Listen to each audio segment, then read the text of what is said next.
3, 2, 1. Hey, what's going on, guys? This is Drewski with Cryptid Warfare and Conspiracies Podcast and CW Operations and Survival. Guys, we got a good show for y'all.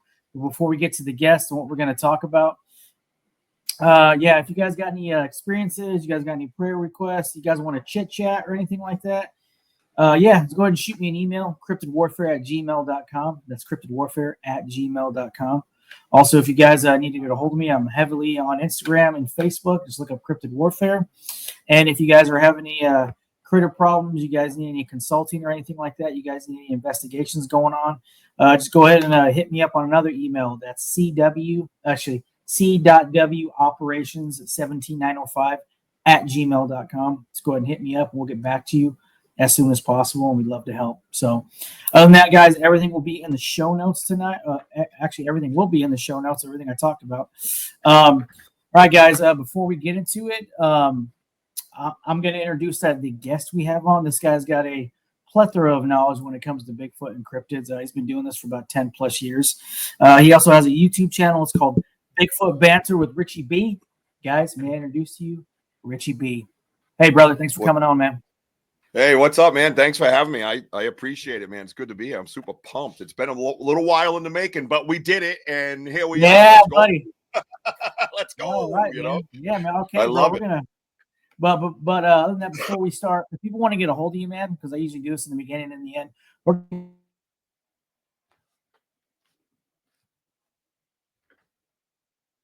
Oh, I think you broke up. Oh, you froze. Yeah, we're good. Everything just locked up. You went, hey, and then froze. Okay. All right, we'll go ahead. That makes sense. Oh, yeah, we'll go ahead and give a shout out to the people where they can find you and watch your show at and get a hold of you. Right. Oh, all right. Yeah, I had to unmirror my camera. We're off to a great start, ladies and gentlemen. Welcome back. That's my radio voice. Check me out on YouTube, Banter with Richie B, TikTok Banter with Richie B, Instagram Banter with Richie B, Facebook Banter with Richie B. Check us out. We do a lot of shorts on the TikTok and Instagram. We do our podcast on YouTube and Facebook, and we go YouTube live in the woods for doing research. And we do live investigations. We have people all over the world. I think our last audience was over 13,000. And they were like nice. Germany and India, and you get to learn all kinds of things. So yeah, check us out on YouTube Live. Hit the notify button. Hit that notify button so you know when we're going live, and you can watch our events. It'll let you know when we're. Usually I try to set up an event so you know a day in advance or a couple of days in advance. But sometimes I'm like, I just got to get in the woods. I hear that, man. That sounds good. You know what? Shoot, I think I might start going freaking live whenever we hit the woods, man, or do investigations. That ain't a bad idea. I don't know why I never thought of that. Dude, it's just so much fun. It always depends on, because it's not quality stuff, right? So, everybody wants this 4K stuff, but not me, man. When I first started this, I was like watching all these documentaries. I couldn't, no offense, I couldn't watch the mainstream stuff because I was so afraid of the back room. You know what I mean? So I was like, I want to see the dude with the boots on the ground walking through the woods. You know what I mean? That's the dude. All I needed was his camera. I didn't need his opinion. I just needed to go like this and look at trees and look at different things and see what I could find. And then when I went out into the woods, I was like, man, I don't want anybody thinking I got a back room. So I was like, right. Boop. So everything we find, me and my buddy Wojo, he's my co-host of my podcast, my sidekick, he's my boy. And that's what we do. We go live and we find a print, you find a print. You know what I mean? It's like you hear something, we hear something, it's all together. We got a whole bunch of different people that help us. I tell everybody, put on your headphones, grab your biggest TV you got, and watch the show from there and help us out. Sometimes it gets grainy, it's not the best. And I always hear that. There's always that one guy. Oh, thank God the film isn't, the video isn't blurry. That comment. Yeah. I mean, everybody's had that comment. I'm like, oh, thank God I was in the mountains and you were the first one to think of that. Thanks, bro. I know, right? People gotta understand too. You're out in the mountains. You're not going to get good reception. It's going to be grainy. Yeah. Hey, if you're not in the game and you're on the sidelines, shut up and just enjoy the show. Get yourself a pair of boots or zip it. Yeah, for real, man. Yeah, but anyways, man, we're gonna freaking hit the ground running, dude. Richie, when did all this start for you, man? How'd you get in Bigfoot? It's funny. It's crazy because for me, I've always been open-minded, and always interested in different things, UFOs and the paranormal. And I actually had a family paranormal team for like a decade. And we used to go to cemeteries and practice and, different buildings. And then we get phone calls after a while. So I was pretty open to everything, but Bigfoot wasn't necessarily on the radar. But if there was a show on about it, I would watch. If something was coming up, like the History Channel was going to have an episode talking about an event with Bigfoot, I would watch. I just watched everything, UFOs as well, and the paranormal or whatever, And so I was very curious. So we bought a house. My first wife and I bought a house in 2002 in the Bridgewater Triangle. And I don't know if everybody's familiar with the Bridgewater Triangle. If you're out there, just Google Bridgewater Triangle. It's located in southeastern Massachusetts, and it has this. The triangle itself is kind of a monetization, like Bermuda Triangle and things. But there are a lot of weird things that happen within the perimeters. I feel, and a bunch of other researcher friends of mine feel, that it should be much bigger. But that's for another day. So we bought the house in 2002, and I don't know, whatever. I mean, I would hear things out back, but you got to understand that we own 3 acres. It abuts 94 acres of conservation, and a mile from my back door is a major riverway. And there's houses that run this way and this way. So there's really only 2 ways in. One, a kayak or a canoe on the river, and you walk through towards my house a mile away. Or there's this conservation field that was always kind of closed off, and you had to know your way to get in there. You know what I mean? And, I don't remember specific years in a sense, but, as far as when I was hearing things, but I would hear like walking. And I would go, I wonder who's out there. You know what I mean? I hardly ever saw anybody out there. And then I would hear breaking, like way off in the distance. I'd hear this snap or snap, and it sounded like it was breaking on purpose, not just footfall breaking. When you step on something. Yeah. So I was getting curious. The curiosity was building. And I remember just a couple times over the years, like yelling out something like, "Hey, who's out there?" Because it was getting close to my property. Because my property goes straight out and then bottlenecks. So. And on each side of it is this preservation, conservation, right? And I'd be yelling out there, and nothing would come back, and everything would kind of stop and freeze, And I'd be like, okay. And then it was daytime mostly, so I didn't think much of it. Maybe kids were out there going to build a fort or whatever, And so a couple times it was really close, right? I hear this loud snap or a break, and then I hear this footfall, and it kind of sounded bigger than like. If it was kids running kind of like quickly pitter patter, this thing was more like a. And when I say that is because the sound of the second one, it was further apart. So I started noticing these things going, like, I wonder what that is, And I could tell it didn't have 4 legs, So I was like, all right. And then I was out there. It was a nighttime. It was around 10 o'clock at night in the summer. I was sitting by the fire, and a fire pit out there. And I hear it again. Yeah. And then I hear this loud breaking and snapping. Now I'm like, all right, I'm looking for headlamps, flashlights. You know what I mean? And I could tell the direction of where it's going, where the sound is, because I know my property for one. But I just kind of kept looking out there like this. And I remember just kind of dousing the fire pretty quick and going, I had a feeling like I just didn't want to be there no more. It wasn't necessarily the level of fight or flight. It was just like, yeah, let's just head in because that's weird.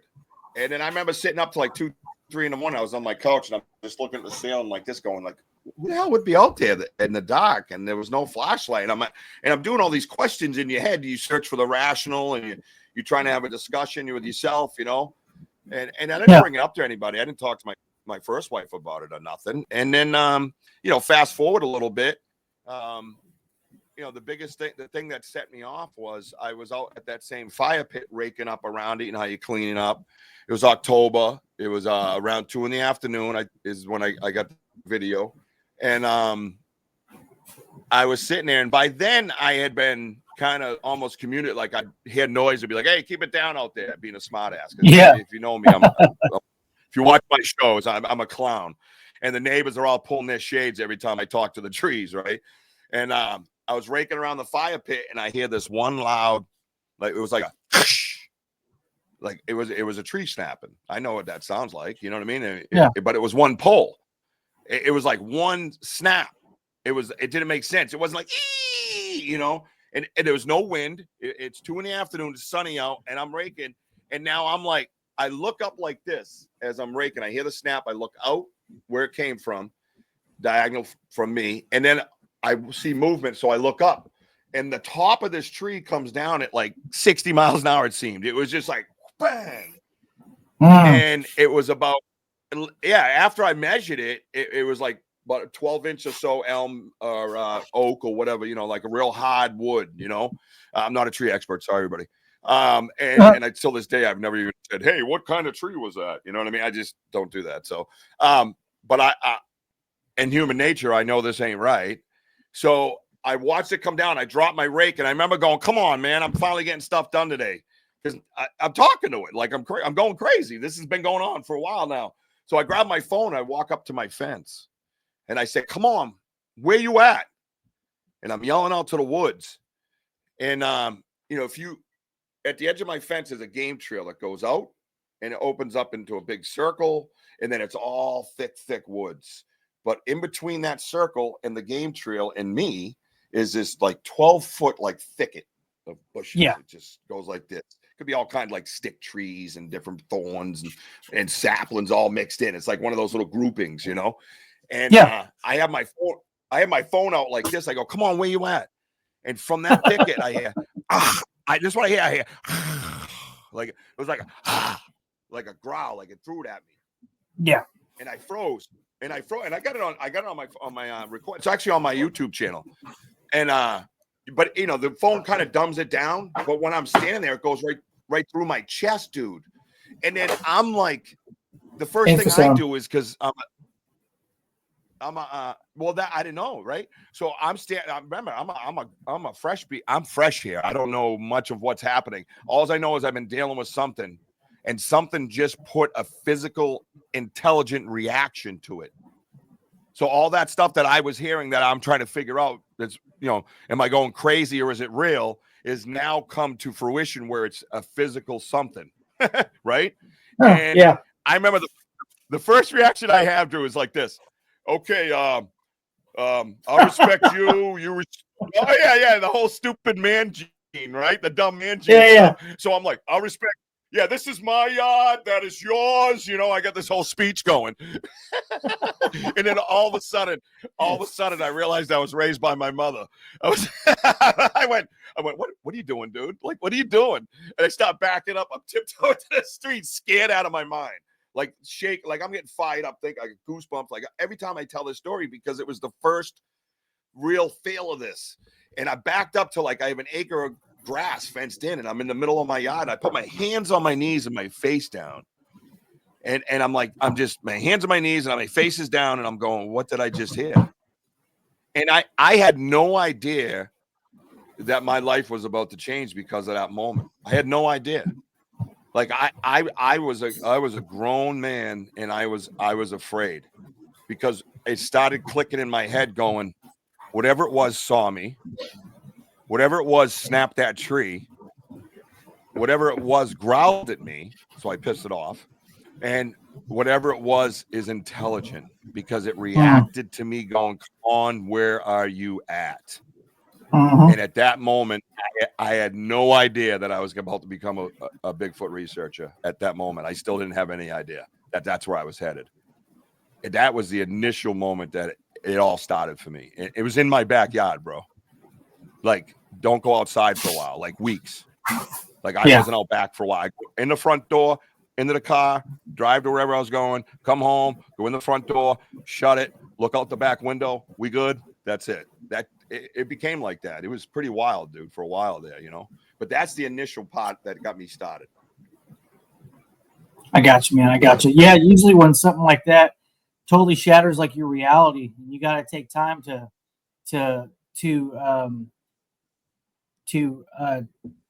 digest the whole thing, the whole process, you know.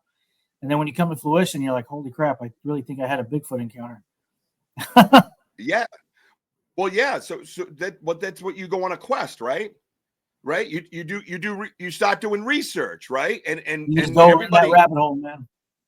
it's a rabbit hole, but it's also research, and you don't realize you're doing research. And what research is, if you look it up, the definition of research is the quest for facts. And a lot of people don't realize that when people say, oh, Bigfoot ain't real and all that garbage, they shoot at you. It's okay, bro. I'm just on a quest for facts, man. That's all I am. I'm not telling you this, or that. You got to see this and feel this and experience this stuff on your own. This ain't for me to tell you, and you can't have the feeling I just had telling that story to you again for the 1,000th time to somebody. You can never have that feeling unless you were standing in my boots that day. Period. 100%. End of discussion. And I respect that.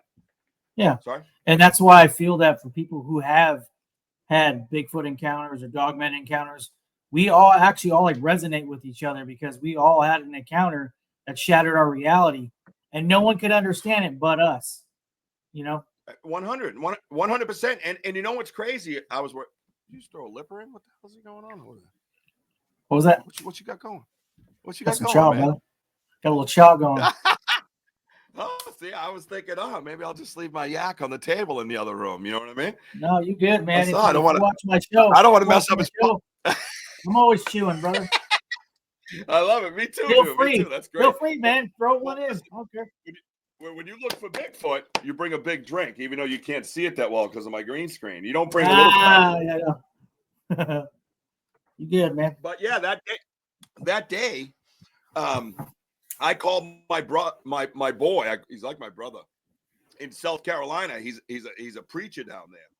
Yeah. And I sent him that video, and you can ask him to this day. This was years ago, and I said to him, "Bro, you got to talk to God for me because He's got some explaining to do."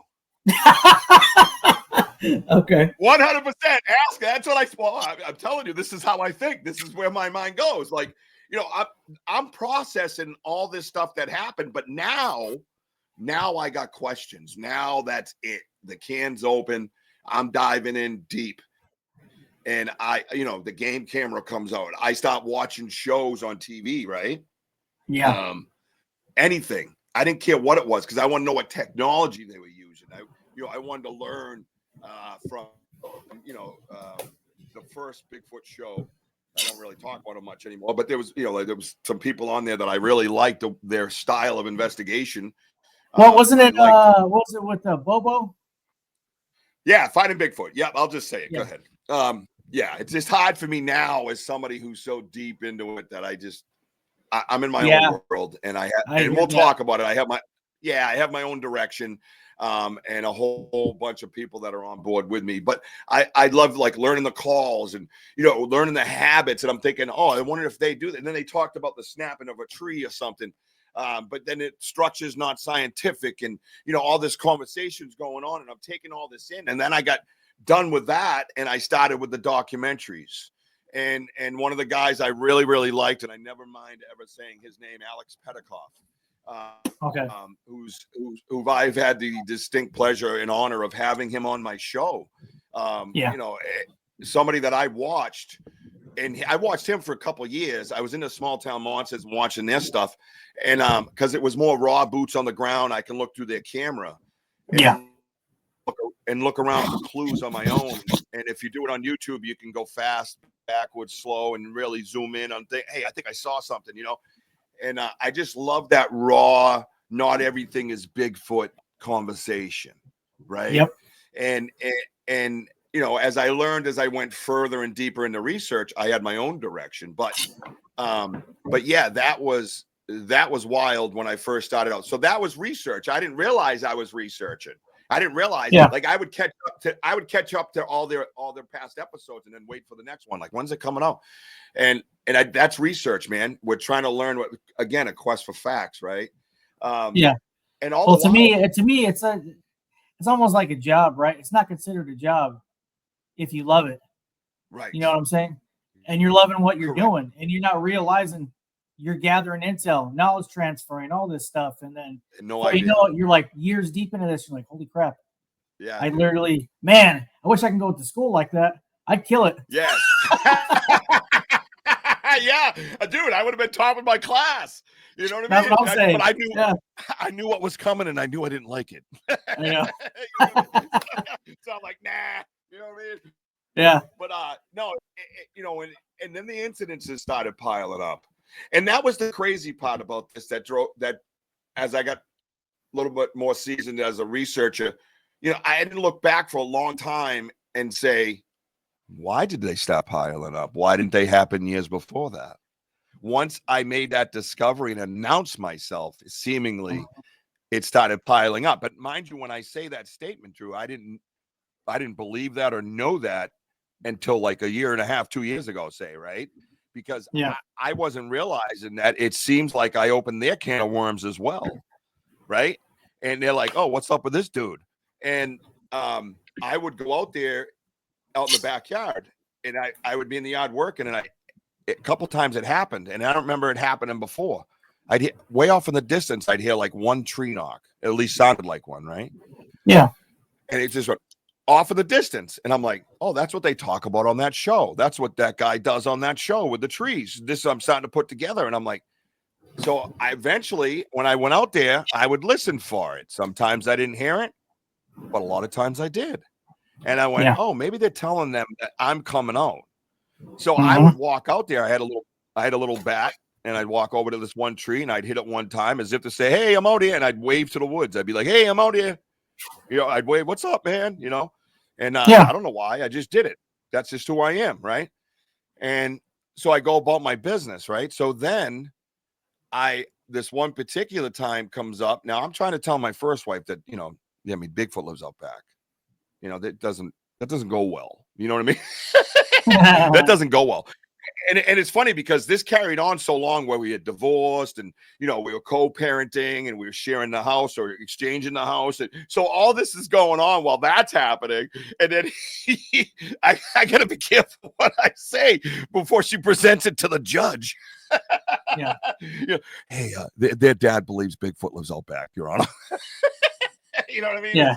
So you have to be careful. And it was so many dynamics going on. But she was like, always like, oh, it's a fisher cat. It's a deer. It's a buck. It's buck season. It could be a coyote, So that's fine. And I could always respect that. And to this day, I respect whatever you believe, right? So this one night, I had a camper out there, and I own a business. And I'd go out there as my office, and I'd do all my office work there, And I come and go, and then after my office work, I would play Call of Duty with my buddies from all over the country. And the Southern Preacher one I told you about plays Call of Duty. That's how I met him. Yeah, but we become like my fifth born son's named after him. Let's put it that way. We're that close, And so I go out there, and I'm coming out one night. And I step down off the camper stairs. Now she's inside. I'm going to go and get in my car and leave around the other side of the house. Well, I think she's inside. Excuse me, I got allergies. But all of a sudden, as I step down off the bottom step, I hear this loud pop. Wood. And I know it's wood, but I also know it's from the ground. It's not up. It's on the ground like something stepped on it. And it was big, and it popped. And I jumped up like this. And in my infancy, I was so nervous and scared, I would just have something that made loud noises. Like to kind of, make yourself big for a bear. You know what I mean? Like, bear, bad bear, So I had this little airsoft pistol. I just, boop, boop, boop, boop, like, get away from me, that type of thing, Yeah. And little did I know the history of Bigfoot. Like, don't do that, dumbass. Yeah. I ended up ripped apart and twisted around a tree. I had no idea, but that's what I did. And it's even embarrassing nowadays talking about it, but that's the facts. That's what happened. Yeah, and I heard this loud pop. So when I did that, I hear now, mind you, I have, like I said, I have an acre fenced in, and out back is like swampland, peat moss, skunk cabbage, saplings. It's tough. And from left to right, something ran across that would take me and you like 10 minutes to traverse in like less than 10 seconds. I could hear it running all the way through to get to the open field. So I went around the camper as if to chase it, kind of get a look at it, right? But it's pitch dark, and I know I'm not gonna, but I want to hear it or see maybe it's coming around to get me. I don't know. So I did that, and I remember I went boom, boom, boom, a couple more times. It's just an airsoft, everybody, slow down. But so it just ran off. So as soon as I went to the other side of the camper, I heard another break back to the left. But it was up. Like it picked something up and went like that. So I went, oh, I stopped immediately and started back. Yeah, flank. So I started backing up and I went, oh my God, I saw this on one of the shows I watched. They talked about flanking and the techniques that they use. And I went, okay. I put my hands out. I said, I'm going inside. Sorry, you just scared me. And I'm talking to him. And I get up near the house and there's my first wife. And she goes, what the hell was that? She was outside having a smoke. And I went, well, it wasn't a fisher cat and it wasn't a deer. I can tell you that much. She goes, oh no, that was huge. And I said, yes, I've been telling you Bigfoot lives out back. I'm not kidding, and I'm not crazy, and I have no reason to make up a story. I've never been known as a bullshitter. There's nothing. I don't get, like I tell people, you're not gonna get rich off of Bigfoot. You're gonna get broke, and you're not gonna get famous. You're gonna get ridiculed. So that's what you do. That's what happens. Yeah, you're infamous. That's all you get. That's as close to famous as you get. So she was like, wow, you know. So that was that incident. And then like a week or two later, I'm back out there and I sit down to play card with my boys and I hear a tree knock. It's about 8:30 at night, pitch black. And now this is the one with the blue van that's on my YouTube pinned. If you look at, there's an old 1974 Ford Econoline that I had to have on my birthday one year, and I just loved it. And then things happened, and I wasn't able to rebuild it. But anyways, that's neither here nor there. So I'm sitting there, and at this time, we're exchanging the house. So I'm starting to get the place processed out and cleaning things out. So I'm in my camper, and we're on good terms. We're all friends, you know. And I'm sitting down, and I'm gonna play some call with my buddies. And I'm just quiet. I'm sitting there scratching a ticket, cash word. And I'm waiting for my buddies, and I hear like way off in the distance. It's like, oh, wonder what's going on tonight. Less than 20 seconds later, I hear boom, but it's like right out back, and I'm like, whoa, no way. Either there's two of them, or it moved really fast with purpose for a reason, and I don't understand. So I grabbed my phone and I said, what's going on tonight, man? And I stuck it out the door of my camper. You hear it on that video. You hear the camper open and me hold it out, and yard looks crappy, and there's a blue van there. And for years, I didn't realize the significance of that video until I actually got a pair of these. The significance of that video depends on these headphones. But I heard what I heard without them. And I hear something starts beating on a tree. Now, it ain't the regular tree knocks that I had been dealing with for the last couple of years. This was boom, boom, boom, boom. And I counted 9 of them. Boom, just beating the stank out of a tree. Dang, okay. Now, I don't know what. Now, mind you, this is the game trail. There's that bush again. The tree that he broke was off like 75, 80 yards this way. This was 50 to 60 yards directly out in front of me. I'm a little freaked out. Well, yeah. I don't say nothing. I pull the door shut, sit down, and realize I'm in a tin can. And I went, oh my God. My buddy gets online. And I go, dude, I can't stay. I can get my stuff and run inside. I'll send you the video. He's like, you all right? And he goes, something going on out back again? Because he knew the whole thing. And I said, hell yeah, dude, I'll send you the video, man. Let me get inside. I have to wait a few minutes to make sure this thing's gone. So I did. I wrapped up I think it was like my PS3, you know, when Call of Black Ops 2 was happening. It was the biggest game out there. You know, that game was the best game ever. So I grabbed my TV and I'm running the house and reset up, sent him the video. So my point being with the headphones is when I listen to it with the headphones, and I want you to do the same and your audience to do. Go over on the YouTube where it's pinned with the blue van. It doesn't get the respect it deserves. You can hear something bipedally walk up through your hip, crushing through the leaves. It snaps something, right? It like that. Then the beating of the tree commences. Then when it's over, it takes 2 or 3 steps away from it, and you hear whatever was in his hand drop and hit the leaves again. So was this like a short video, or was it like a clip, or was it a video? Because I'm actually looking through it right now. Yeah, it should be. It's the pinned one. I think it's a shorts video, but I didn't know the shorts then, so I just put it up as a video. But it's only 1 minute and 24 long or something. Something long. But Is it's it like your first one? wild, dude. Yeah, it's like it's pit. That's why it's up. You'll see the blue old van up there.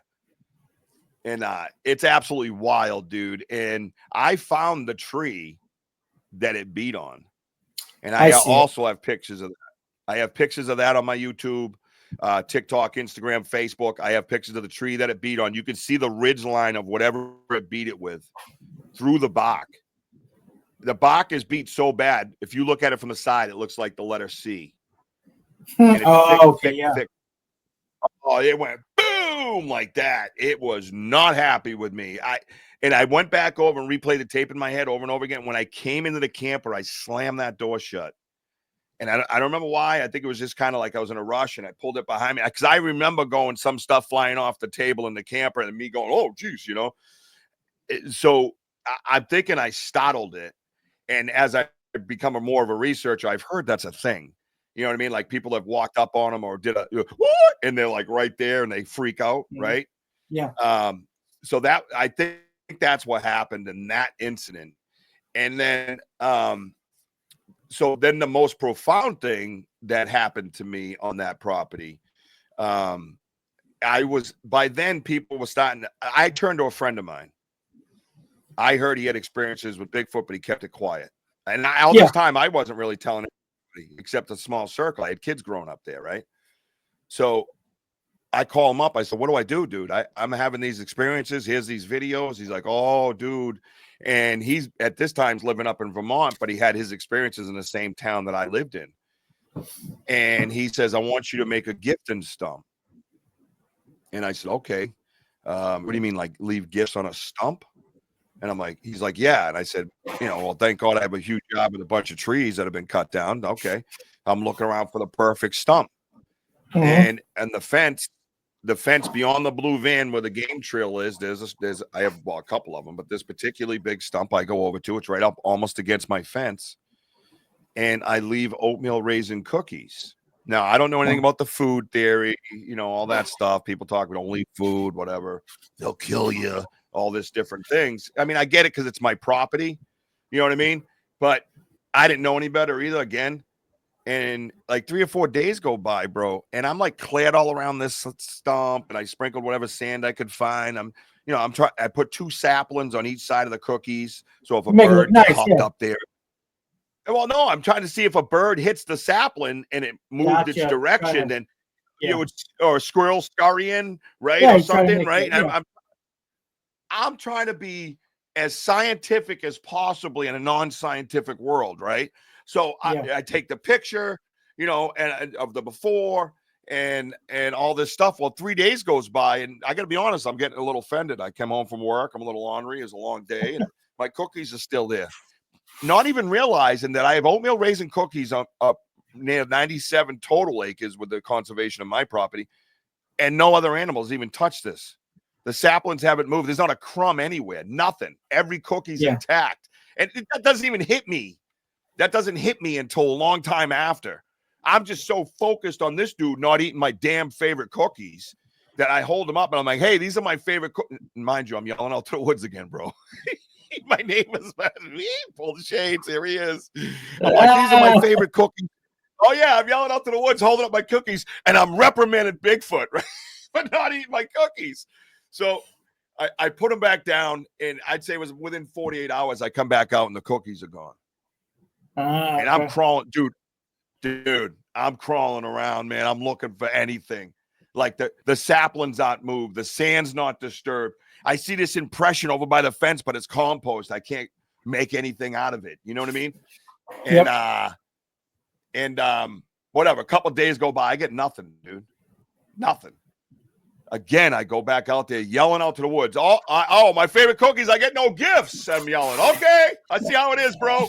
You waving to the tree. Yeah, they call it just a dine and dive, eat and leave, Dude, this thing owns me already. The rabbit hole, right? But I come back, same type of time, and there is a perfectly torn piece of tree lichen, lichen, the green patches you see on the trees. And it's about this big, And I got pictures of that on my social media, and it's right between those two saplings, bro. Now, if that doesn't tell me that something put it there, because the wind isn't going to blow it, a piece of lichen there. There's no way. It's right between those saplings. And I remember I was so ecstatic. I picked it up. I preserved it the best I could, and I waved to the woods, and I was like, thanks, dude. Like, I was like fired up like a school kid. Right? Yeah, man. And then, I was fired up, right? So anyway, so that stuff started getting around about me. So I had an author reach out to me. She wanted to do a chapter in the book. And then she's like, hey, would you like to be a guest speaker when I do presentations on the Bridgewater Triangle? You can talk to Bigfoot stuff. I'm like, yeah, okay. So I went and did that for a little bit. Yeah. She gained my trust. And this guy from the BFRO ended up coming out because I trusted her. Mm-hmm. So I let him come walk around with me. And I was very nervous, dude. Of my property. And it's funny because at this time it becomes not necessarily about my kids growing up there. It becomes something of whatever's living out there that I've now have a relationship with. I don't want their habitat disturbed. I don't want them to think that I betrayed them. Yeah. It's a crazy, weird. Yeah, bro. It's like a crazy, weird feeling that people just don't seem to understand. I guess unless you're in it. And I didn't just want to bring anybody there. So when we walk up to it, this guy from the BFRO is with me, the author's with me. And I'm walking up going, hey, I just got a couple of friends. I'm just going to show them the area, and I'm trying to explain myself, and it's weird, but to me, it feels right. So we go off. Well, not only that, not only that, you're actually showing respect, yeah. So it is just respect, man.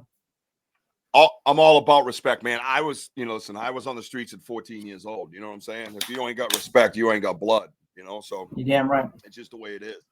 So I bring him out there, right? And I'm doing this. I don't want to be the Bigfoot guy, but I'm just going to show him my property because we all have to understand one thing. There's only one story when you tell the truth, right? There's only one truth. There's only one truth. And all you got to do is repeat the memory. That's all you have to do. So I said to that's all I'm going to do. I'm just going to show him my truth. I'm going to show him everything that's here. And whatever he thinks, he thinks. I don't know. I just want to get some help. Maybe he can give me an opinion of what to do. You know what I mean? I had no idea. So we go out there, and I kept doing the investigation. He's looking at these structures and all these different things, and I'm showing him. And I keep hearing this scuffling way off in the length of my ears, right? I go, shh. And I have my hands out like this. Like I'm the point of the triangle, shoulder to shoulder. And I'm like, right over here, I can hear things. You can't hear that, guys? And they're like, no. I'm like, I hear a little like movement, nestling, right? Well, it kept happening at least maybe even 10 times throughout that investigation. So we're leaving. We get back out to the clearing by the game trail. Take off my backpack. Like it's a hot day. I'm kind of sweating. We're talking. I'm like, so what do you think about it? What do you think of the area? He goes, man, you definitely have some activity going on here because the structures are mind blowing. I got pictures all over my social media.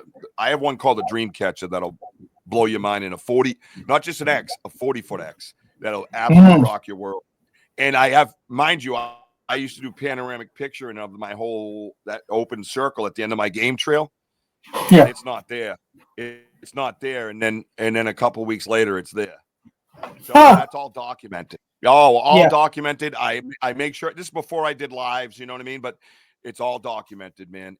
And I would always match up little formations, and I would remember when there was a storm, and I remember when it was windy, and I try to watch for that and be like, oh, nope, that ain't the wind. I know it wasn't the wind because it was beautiful and sunny for 8 days, and there it is. You know what I mean? So you couldn't fool me. I try to cover every damn corner. But he was impressed with the place. And then we're sitting there, and he goes, I hear a noise, and he hears a noise, and he goes, what kind of duck is that? And I said, I don't know. I own this property since I own this property since 2002. I don't know if any ducks out here. Ain't no ducks. I go, how many ducks are in the forest, bro? And just as we said that, off to the right, again, there's the formation I was talking like this, Drew. Just like this. Just something comes over from the right side and starts going, Oh, start speaking chatter, samurai chatter, yeah. dude, 50 yards from us, not even, maybe even 40. And I looked at him. I go, dude, is that Samurai Sounds? Is that I go, is that the Sierra Sounds, the Samurai chatter? That's what I said to him. And his mouth is like this. And I look over at her. Oh yeah, I look over at her and I'm like, and, I'm saying the names like somebody talked to me. And as soon as I looked over at her, the one on the left is bigger. I could tell because his voice was deeper, and he's like, "Oh my God, whatever." Not exact. I can't do verbatim. Yeah. Whatever. It turns into a personal experience because we had put all our stuff down. I'm reaching for my phone, going, it's in my hoodie pocket. I'm like, I'm gonna die if I grab this. Either I'm gonna die, or this experience is gonna stop, or they're gonna be mad at me because I'm trying to fool them. You know what I mean? So I have all these things going through my head, so I just freeze up. And the one off to the left, it goes, oh, so when he stopped, it's almost, dude, I'm telling you, it's like point blank. When that one stopped, I remember the one on the right picking right back up with his second sentence. And the key is, at the end of his second sentence, it sounded like the most crystal clear tree knock you've ever heard, like a period on the end of the sentence. But I know he was in the bushes. There were no trees. There were no perfect sticks for him to do that with. So I knew it was a chest pop. Yeah. At that moment, I went frozen Jane Goodall. I just stopped. Jane Goodall, mountain gorillas. That's what happened. Now, when he did that, I'm going to call it a chest pop. When he got done talking, he did that chest pop. The one on the left picked right back up and finished his second sentence. And at the end of his second sentence was that exact same sound. Just like that. Conversation was over. And I'm looking at Dave. His name's Dave. Like, dude, like, what is happening here? He looks at me and goes, I think it's time for us to go. And I said, okay. And I didn't know what that meant, because I want to run over there and hug him, because I'm still new at this shit. And I'm probably gonna end up dead, because it could be their time to hunt. It could be their time to feed. It could be their time to move their children or something. He might know more than I do. So I'm like, okay. And we start tiptoeing kind of backwards to the game trail. And I get out to my yard and I turn around. And I go, thank you so much for that. Thank you. Thank you. We're gone now. Sorry about that. I didn't mean to disturb you. And I'm waving. And I walk out to the front yard and where the driveway is. And we're standing there. We're all absolutely silent. Like, what just happened, right? Yeah. Oh, yeah. Here's a guy that, as they say, which is a horrible term. So pardon me if you call yourself this, a knower. Yeah. And he never experienced the language of Sasquatch before. And I'm sitting there like frozen, like, what do you think of that? And he says, I don't know. He goes, listen, that sounded just like the Sierra Sounds, the samurai chatter that's, like that, real fast.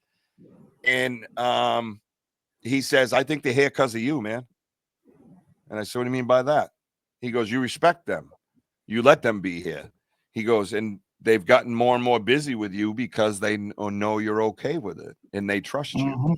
Yeah, they're safe with you. And I had Drew, I had no idea that was the biggest profound statement I've ever heard in my life. I didn't know what it was at the time until I became a seasoned researcher. That now I know what he means by that. You know what I mean? Yeah, it's an honor. It's wild, right? Honor, I mean, it is, dude. I got to hear him talk, man. You know how many people that have seen him like right here, they haven't talked, they don't talk. I got to hear them talk, dude. It was wild. Sorry, I'm gonna throw a lipper in. How's that? Go ahead, man. Do your thing. Apparently, I can. The host does. This guy just lets you get away with anything. It's like my show. My show, the running joke is no pants allowed. You know what I mean? So, who's gonna know, right? Exactly. So while you sitting there looking at me, just leave it. No pants. You got the camera where it is. You can't tell. And then when everybody looks at you all over the world, they're like, "Does he have pants on? I wonder if he's got pants on." You know what I mean? Yeah. So it's pretty wild. So the crazy thing. Go ahead. What's up, brother? No, I was just listening to your story. What was funny was as you and I were talking, I'm over here like writing down notes and stuff, and I made this thing for you on Chat GPT. I just sent it to you on Messenger, but yeah, dude, like that, yeah. Oh, with the whole with the whole cookie thing. I think you'll laugh at dude, it. that's a ride. No, yeah, the cookie thing was crazy. I look so. Oh my god, bro.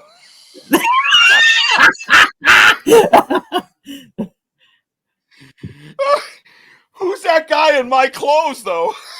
I know, right? I know. It looks like an actor that would play me in the movie. You know what I mean? Yeah. They almost had it, but really, Absolutely. dude, that is a freaking riot, dude. Oh my god, that's so funny. Thank you for that. I'm gonna cherish that. I love that stuff. Yeah, man. I love it. Anything Bigfoot, I love. Yeah, I got that, man. So after that, man. So when that was going on, what were your kids thinking? Like, did they have any experiences? What was going on, or what was up with that? Yeah, that's a great question. So I started. All right. So after I started kind of with them, I started talking about it more, obviously, and they were getting a little bit older than they would hear it more. And when I exchanged the house with her, I had a house in North Carolina, and I have a summer company, so I would come back up here and work, and then go down there in the winter. Yeah. And my now 19-year-old son calls me up, and I'm in North Carolina, and he's like crying.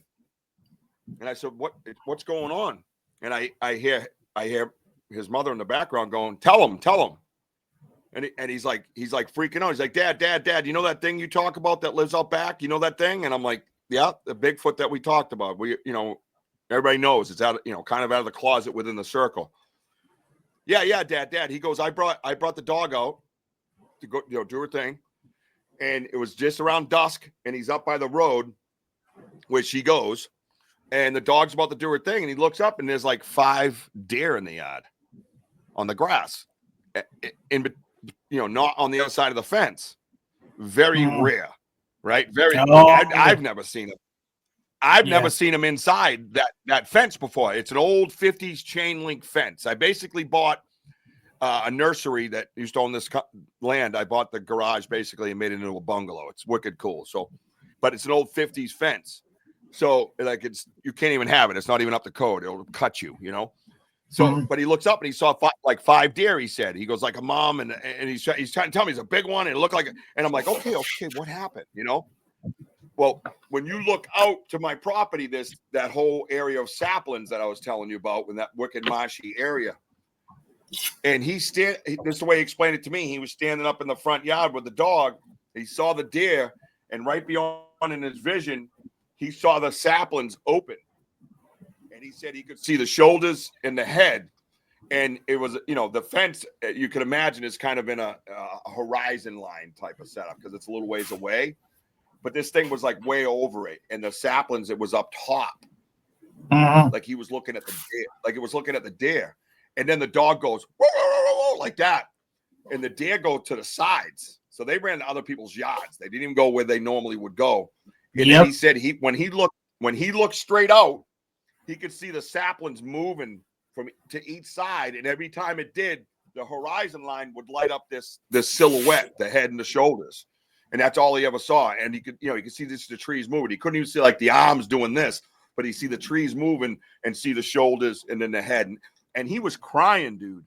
Like he was crying. He was full of fear. Like he was upset. And his mom made sure I talked to him and calmed him down.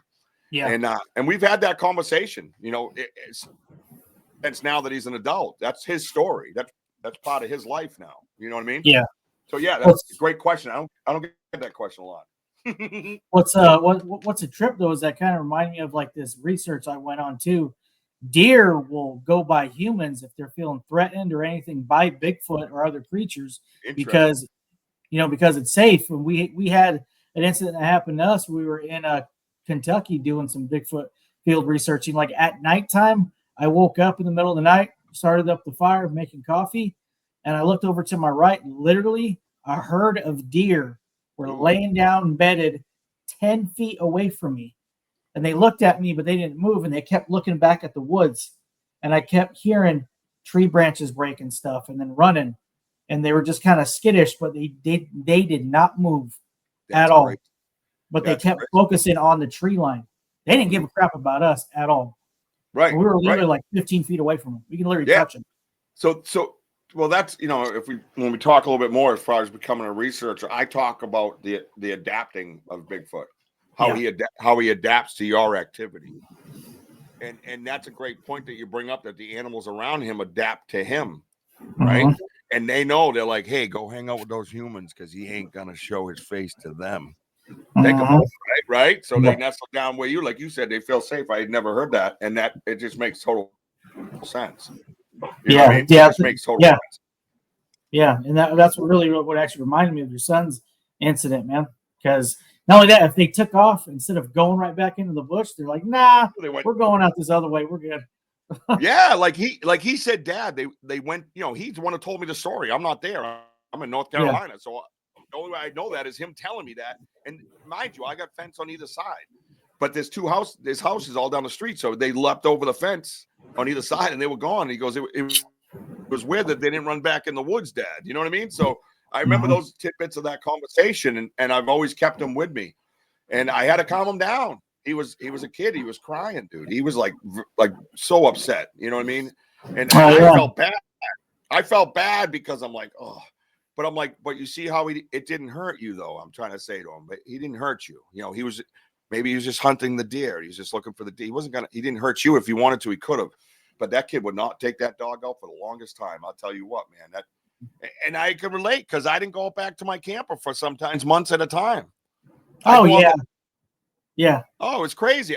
I started bringing my workers out there at the end of the workday when we put stuff back in the cage. And then I go, hey, come check this out. And I'd show them a new structure or something, but they didn't know that I was just going to get my SD card and my game camera because I was afraid. I had to go by myself. I went one time. This one particular time. And this is when I remember from the shows when I got flanked. And I went out to get the SD card. And I actually have one thing from that game camera that is quite curious, let's put. I know what it is now. I didn't know what it was then. But I take the SD card out, and that fight or flight hits the back of my neck. I kind of stiffen up, right? Is that a Are you sitting on a toilet over there? What the? Nope, it's just a damn old school office chair. I need to put some WD-40 on. It's not like water. But yeah, so I get the SD card out, and I remember I was like freaked out, and I hear crunch, crunch, and I'm looking at the game camera, so my back's to the woods, and it would be off to my right if I was looking forward. And I remember I heard crunch, crunch over there again in this triangle formation, and I'm the point. And it's always at that angle. And then I heard it again, and I'm like, oh, that's like the sounds that I've heard before, right? But they were closer this time. And I remember I turned around, I grabbed the SD card, and I turned around to the woods. I put my hands up like this. And I said, okay, I'm leaving now. I'm going to back out. I'm leaving. And I remember I backed out down the game trail, like doing this and looking back and doing this and looking back until I got to my back. And then I did it one other time. The easiest part was there was 3. So I got flanked again. Again, they were watching me, I guess. I don't know. I'm not staring at them. It's just all theorizing. But I hear them moving. I put my hands up as if to back out again. And this time I hear one behind me, a little off to the left, right?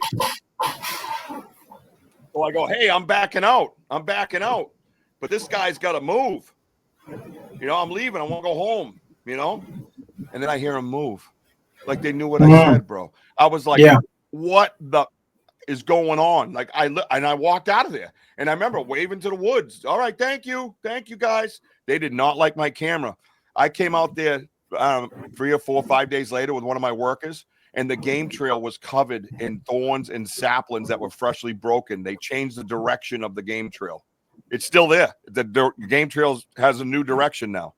And it was it would have made the deer go behind the camera the way they did it.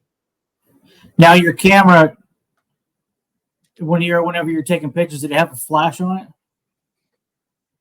Yeah, it was, I don't know. It was, again, it's my infancy in a sense, right?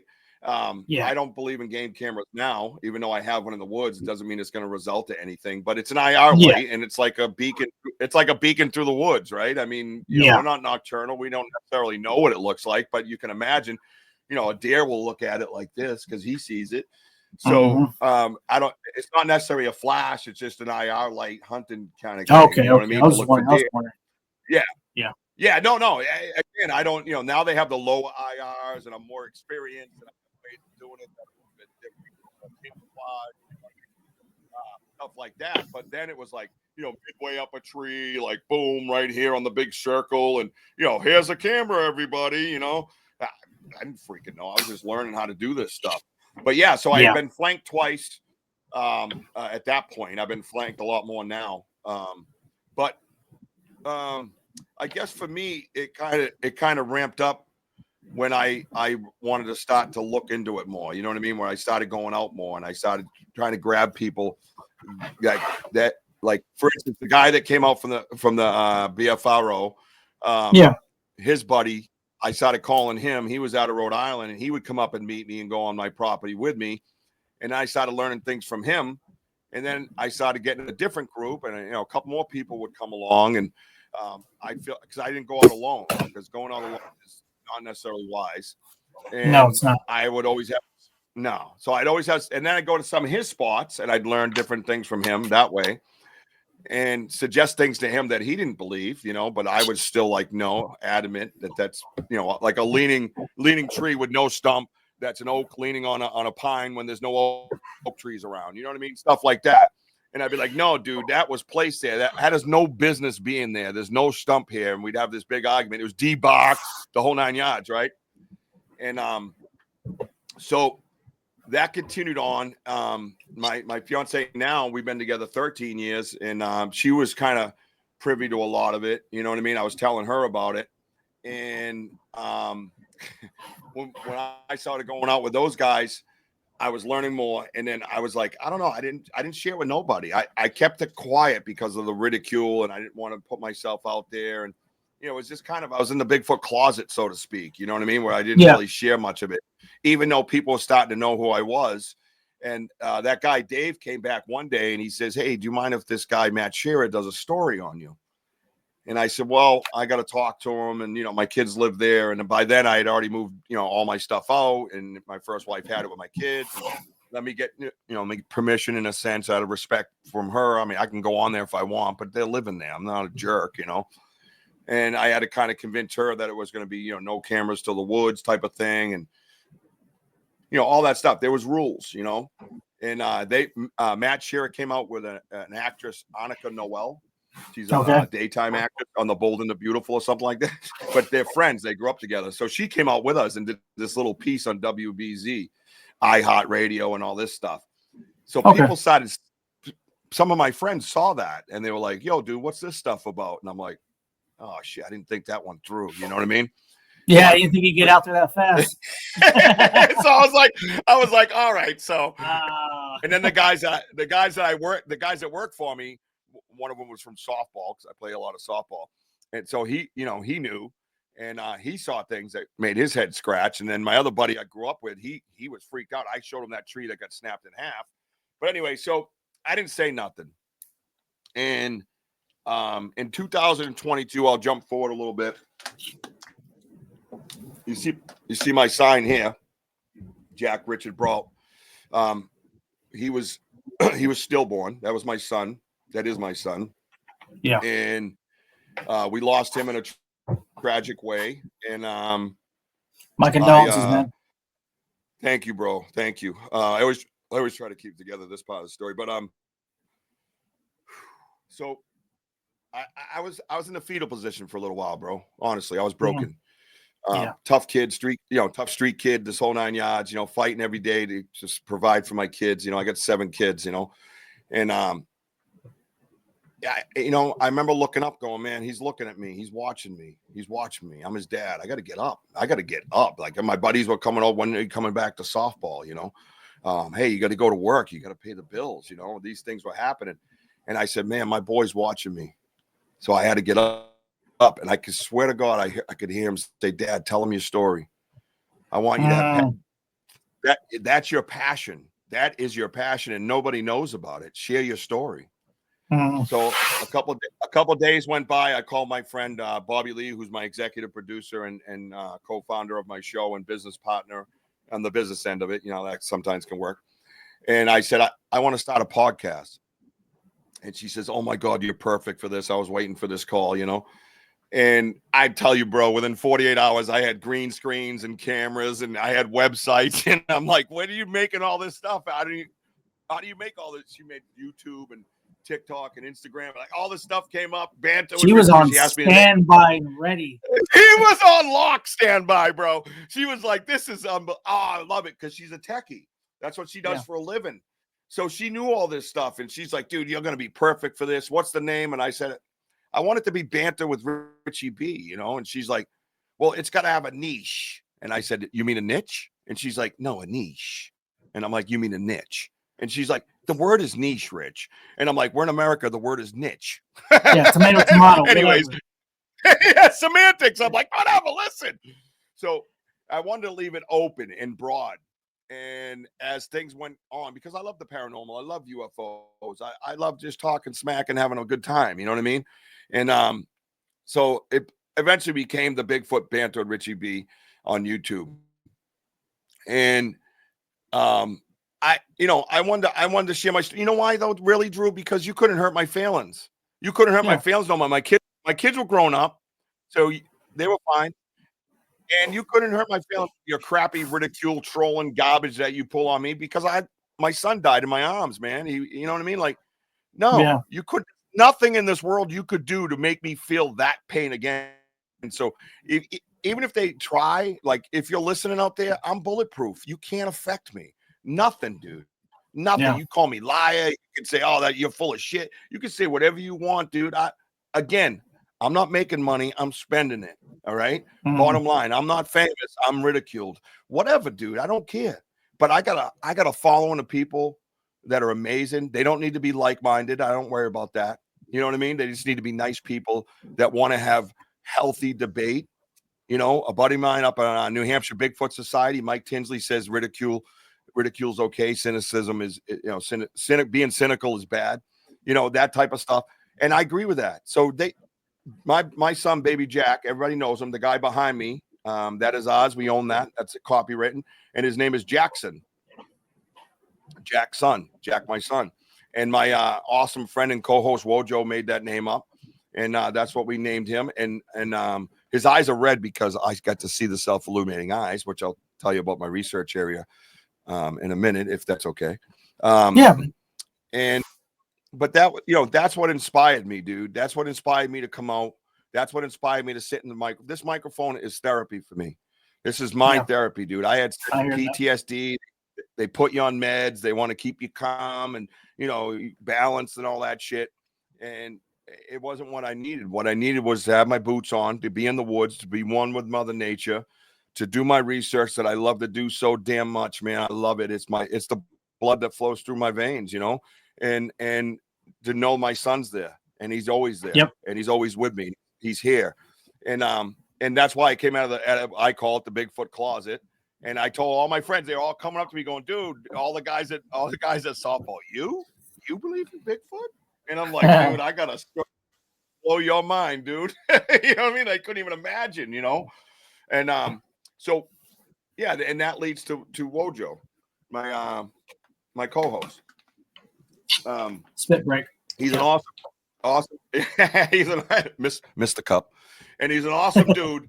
And he was watching my show on the side. It was just me, and he's watching the show and he's asking all these questions. And I was an associate friend. I knew him from softball for like 25 years. We played against each other, with each other, respected each other.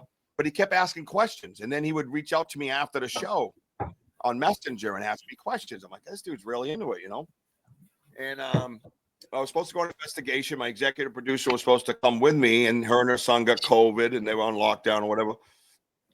And I said, "Hey, dude, I got an investigation to do with a brother and sister in North Central Mass." I messaged him. I said, "Give me a phone number." He gave me a phone number. He's playing cards. He's half drunk, and I go, "Hey, I got an investigation tomorrow morning at 7:30. You want to go?" And dude's like, Yeah, I'd love to go. And I said, Yeah. oh, cool. So I made up an episode called Bigfootin' with a Fan. And I got my phone and we hit the woods in North Central Mass and we found some wild, crazy shit out there. Like crazy, like huts, like bent trees. Oh, dude, it's all over my social media. So he comes out and the rest is kind of history because months later, I'm thinking maybe I should have a co-host in case I can't make the show or if I have technical problems. He can carry it on his end type of thing. And I'm weighing the options and I went, I think that dude would be pretty good for a co-host. I'm going to talk to him. So that's what I did. And he's been an absolute heaven sent. What a godsend, man. And you do your show. It's giving up a part of you, right? And you kind of have to check your ego at the door and you have to be like, oh, this is like my show. Like, I don't want to give up a piece of my show, but it was best for the show. And it has worked out amazing. And not just with the show, more importantly, with the research. He's become an unbelievable researcher. It's like having two of me in the woods. And we get to have that healthy debate when something happens. We have that healthy debate, or we both agree right away in some incidences that we've been through of what's going on. Yeah. And he gets to spread the word. And the word that I want to spread about this research is that we need to be respectful, not only to them out there in the woods, which I believe now as a primitive human being, to be honest with you, I think he's closer to primate and a primitive human on a higher frequency, and he's on a higher frequency. Yeah, so, of course. Much like a psychic or a medium are on a higher frequency as humans, as you and I. Why can't something else be on a higher frequency, even higher than that, perhaps, right? Yeah.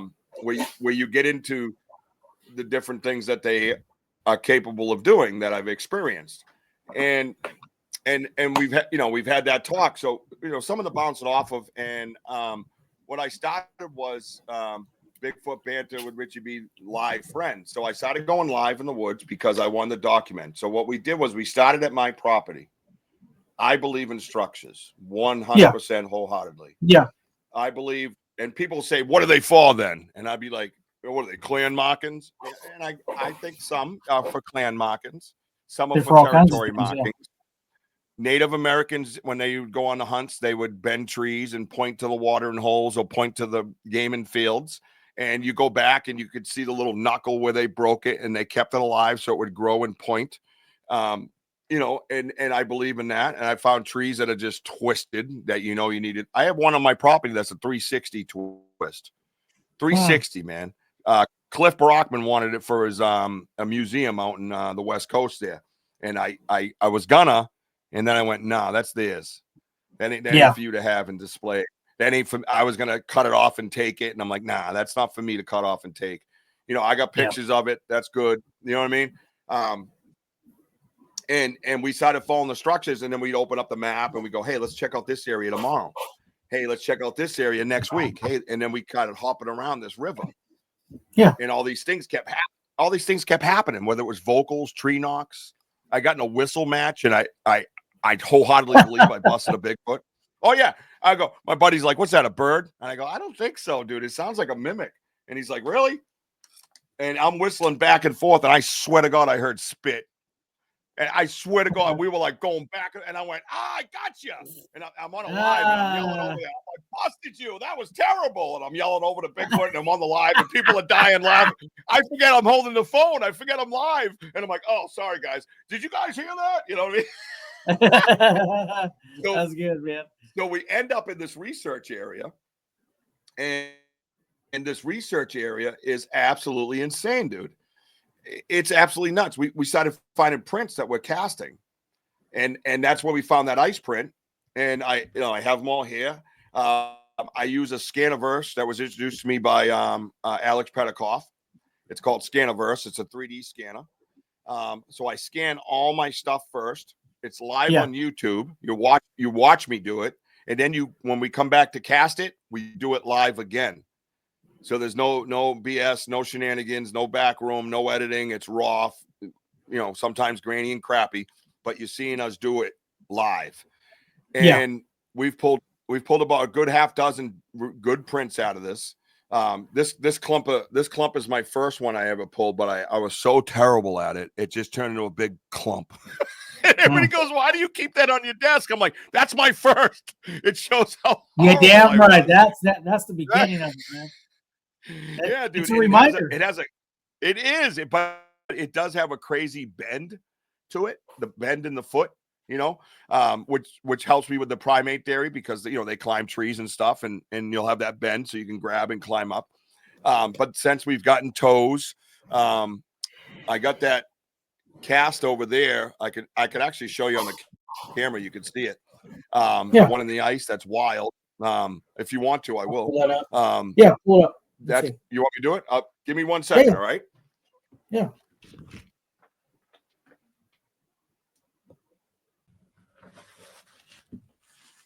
I'm gonna walk to the camera. I won't be able to see it that well, but because of my setup is a little odd. Well, I got to evolve on podcasting. Let me see this. Oh, I know what I have a new setup.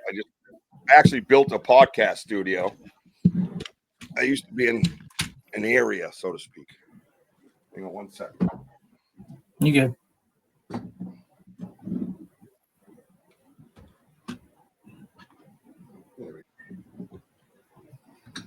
All right. Check it out. So this guy is the one that you saw the picture. I got a picture there of in the ice. So I always take pictures and I do 3D. So, yep, it's that one right there, 100%. So this guy here, you start to see the toes, right? Yep. So the key is this little ball right here, where you step down. See the ball? Yep, I see it. Yep. Now watch the side angle. This is the big toe. Yep. With the ball. There's the ball. I got you. Right, now watch. I'm going to turn it. Everybody can see it. Now it's 3 inches wide. Okay? My foot at 11 and a half grown man is 3 1/4 wide at the heel. This is 3 right here and only 8 inches. And everybody says, well, they don't like Meldrum doesn't consider anything under a certain length because it could be human. But This is in the ice. This is in the ice. Yeah, and no one's out there walking around barefooted. Right. All right. And there was a trackway. Now here's the key to this. I hope you can see it. I'm going to try to make it.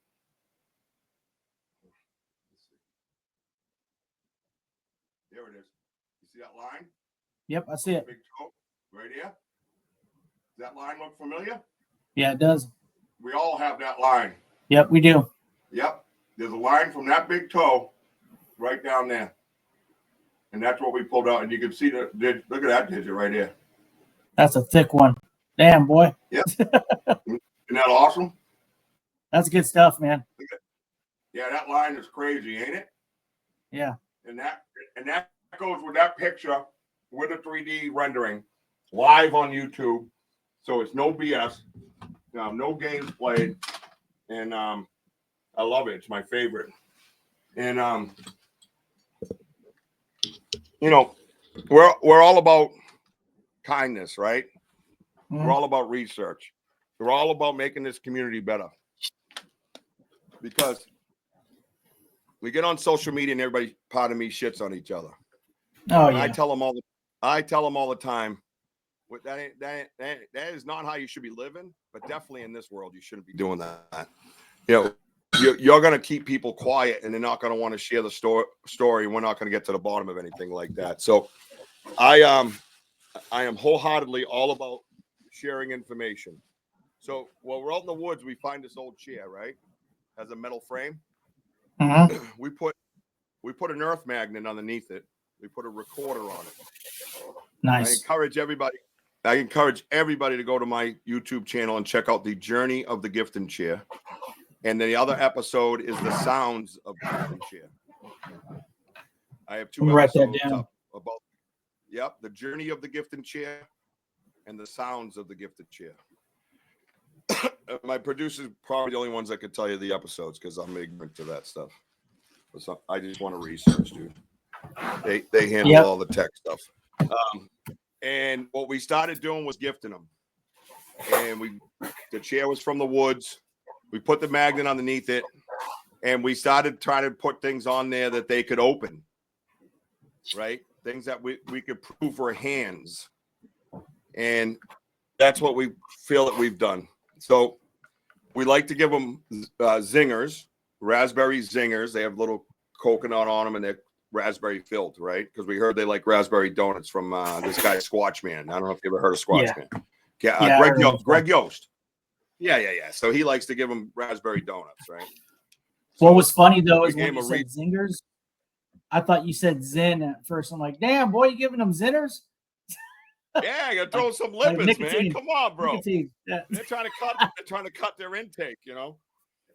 So with these types of things, we have proven. I probably should go back up to the camera. We have proven, in a sense, where this is hand torn. Yep. There's no chew marks, no teeth marks, no claw marks, and it's ripped open. It's ripped open, and it smells like breath. And that's what I associate it with. I again, it's not 100%, right? I shouldn't be 100%, but I've come to the determination after doing this for a long time that the hypotheses through data can become somewhat scientific, right? So the data is like 150 of these wrappers is data, right? Yep. And this is a zinger. This is a zinger wrapper. Same thing, right? This is a little bunched up, but I just put these things I leave for display to teach and talk and have conversation with. We have stuff for DNA, but the DNA line's so long, it's brutal. So we do have things set to the side for this. So so you could see again that wrapper. Yep. It's all hand torn. And this particular one has a little, looks like something put his finger right here and licked it clean. And lo and behold, it smells just like the Reese's wrapper I just showed you months apart from each other. What does it smell like? So that's what it's just like breath. It's gross. Yeah. It's bad breath. It's like he licked, like he turned it inside out and licked it. It's like, and then when you put it in these, it encapsulates it. Freaking it has enhances the same it, smell. Yeah, same smell. Now the key to this is having that recorder. I had like 75 hours of recordings the first time because I put a battery pack on it and I put it on the. Oh, dude, it's so much work. And I'm sitting there listening to it. I hear it walk up on my YouTube channel. You can hear the recorder says three very big steps, and you could hear it walk up bipedal, and you almost hear the pads on the bottom of the feet. Doom, doom, doom, and then stops. And it's silent, dude. And I'm like, for a minute, I'm like, is it still there? And then it moves again, but there's not. You can just hear it moving now. And then it grabs the wrapper. You can hear the zinger get picked up, dude. And I'm gonna tell you, I was on my couch at this time. I'm like this, with my headphones on, like freaked out, like, oh my God, he's here. Like I could imagine him being there, the size of him and everything. And I'm like shaking, like, oh my God, this is crazy. I got him. This is it. Like I just wanted to hear like, something. Yeah. None of that happened. 20 minutes of silence. And I go, did he leave? I would have heard him leave. And on the right around, I think it's 21:42 on one of the recordings I hear, the zinger wrapper start getting torn open. So what does that tell us as researchers? We've learned something as Jane Goodall. Again, we learned something like we were sitting there with them. We learned that he can sit there for that long and not make a damn peep and possibly be 500 plus pounds, right? To be fair, to be fair, I'm not going to say he's 15 feet tall and 900 pounds, but to be fair, 500 plus pound creature that I just heard walk up is sitting there for 20 minutes and I could probably hear a mosquito fart. Dead silence. Yeah. And then the zinger wrapper starts to get opened. And then you can hear him eating it. And he goes, and you can hear that. And then one time we did it and we had honey jars. We do peanut butter. That's the other thing we do is peanut butter. We tighten those caps tight, bro. Tight. Yeah. And they're unscrewed. No chew marks, no claw marks, no nothing. Spot. They're right again. They're over there. Then we started adding a stick to them. We wanted to see if they use tools. And wouldn't you know, dude, the stick. You ever see the spoon at 2 a.m. when you get that peanut butter and you got that little hungry horror, maybe a fatty before bed or whatever? You're damn right. It's gross and it's stuck to the spoon. Same thing with the sticks. You can see them all slopped off on the stick. Well, now, mind you, the first few times we have to go looking for this stuff. Where's the stick? Where's the peanut butter jar? You know what I mean? And that's what we did. And inside the peanut butter jar, you could see the stick marks of them pulling it out and eating it. So what's you that know what I'm thinking? Us? You know what I'm thinking, man? Yep. What if you put an air tag in that damn peanut butter and he's eating it? All right. So you're on the shit. All right. So we want to put one of the we want to put one of the zingers because the way we heard him eat. Yeah. So stitch it up, like peel it slowly, open it, put one in the middle with your finger, right? Pull it back out, make it all pretty, and then put it back in and seal it up the best you can. If you just, then we could get away with that. So me and Wojo have had this conversation, and I said, see, thinking alike, that's scary. And I said, what if he thinks we betrayed him if he finds out? And he's like, I don't know. He probably won't find out. And then I'm like, well, what if he does? And I'm like, oh my God, will they kill us next time we go out there because we did that? You know what I mean? But they don't even know what it is. Right. So that's what I said. I'm going to answer the age-old mystery. Is it a dog penis or a human penis? Because when he kills me, I'm going to be holding on to whatever it is so we can all find out when my dead body gets right off of his. All right, that's the ongoing joke. Everybody laughs on my lives because I tell them that all the time. If he comes out, I'm going to let you guys all know the secret. I'll yell dog, human, one of those things, and you're going to know what it is. I promise, okay?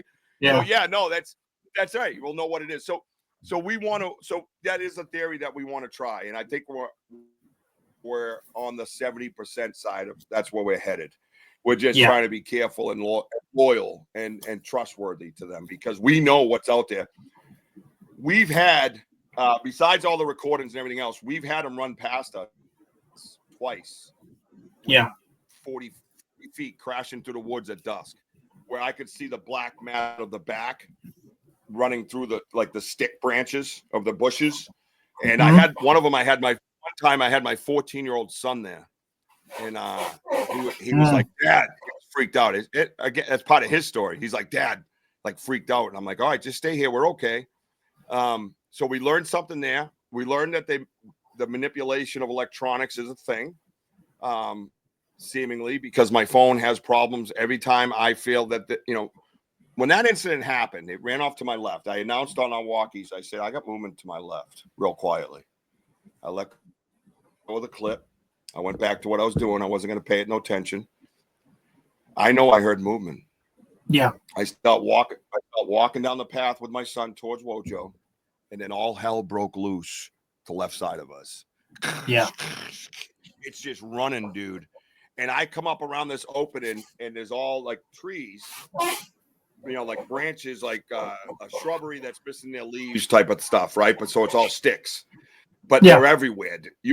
We did reenactments with orange vests, and you couldn't see me in an orange vest where I was talking about. But when it ran through, I could see a motion of a side-to-side motion like this as it was running. But I can only see a patch about this big of like black or brown, say. It was near dusk, so I'm not going to speculate the color, but I always call it like a welcome mat. A rubber welcome mat. That much of it, that color. But the funny thing was, I couldn't see arms, but it looked like the trees were flapping behind it really fast. Uh-huh. And when you do these things and you go home and think for hours and hours on end later, and you start breaking it down in your head after the fact. And I went, that son of a bitch was throwing those trees behind him as he ran, and that made for that motion. So I would have less chance of seeing him. So the point was of this electronics thing, I held out my phone, and I'm going to my audience. There he is. And I'm looking at my screen to see if they can see it. And if I can see it through my screen and I see your screen's black, like 10 people. I go, what are you talking about? I'm looking right at it. I'm looking right through it, all the bushes and everything that I see. But my screen is frozen, and the only thing I can see is their words flipping up. And they're telling me, no, this has happened more than once. It happened to me just yesterday when we went on. And so I'm like, oh, everybody's going to think I'm full of shit. But I'm like, you know what? I got thousands of people that were watching that know exactly what happened on that other end. So I know that they got my back. You know what I mean? So I started thinking of that electronic interference thing that everybody talks about, you know? Yeah. And then that's when we get into the infrasound, right? So infrasound, giraffes have infrasound, hippos have infrasound, right? They say some big cats have infrasound, right? So we know it's a trait of a mammal, right, so to speak, right? Let's see, dolphins, right? So we know that's possible. Why couldn't Bigfoot have it, right? So I've been speaking of, when you talk about infrasound, I've been zapped twice. You ever hear of zapped? Yep. You've been zapped. Yeah. So when that happened, when this incident happened, I had the problems with the phone. I had to go back in and leave YouTube. I had to flip it off my screen and clear it, and then go back in, and then it kicked back. Yeah. And I was asking my audience, what happened on your end? And they were telling me. And then I got phone calls afterwards, and we all conversed about it. Well, for about the first 2 days, I don't know if I call it sick. It just felt like I was out of gas, no energy. I was in my bed. I couldn't move. I was like curled up. Like I said to my body, I said to Wojo, yeah, man, I'm sick. I can't do anything, man. He's like, all right, man, we'll feel better. 2 days go by. He calls me again. You know, he's like, hey, you okay? I said, no, man. I said, I got the same exact symptoms. I'm going to the doctors today. I go to my doctors. I get blood work. I mean, look, I'm a 54-year-old man. You know what I mean? At this time, I was like 53, but I'm like, I'm dying. You know what I mean? Everything's death. You know, when you get older, right? I got cancer. I'm leaving. You know what I mean? Like, it's over. You know what I mean? And so I'm freaking out, and I barely get to my doctors. They take blood work. Everything comes back totally normal. Next day, I start feeling a little better. The day after that, I'm good.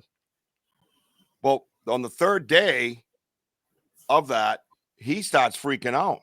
He goes, dude, I called the Vogel brothers. And if anybody knows the Vogel brothers, are out in Western Mass. They're pretty renowned as far as Sasquatch research goes. And they're very good friends of ours. And he told them all my symptoms. And one of them goes, it sounds like he got zapped. And I didn't know. I'm not a guy that buys into everything I'm told, right?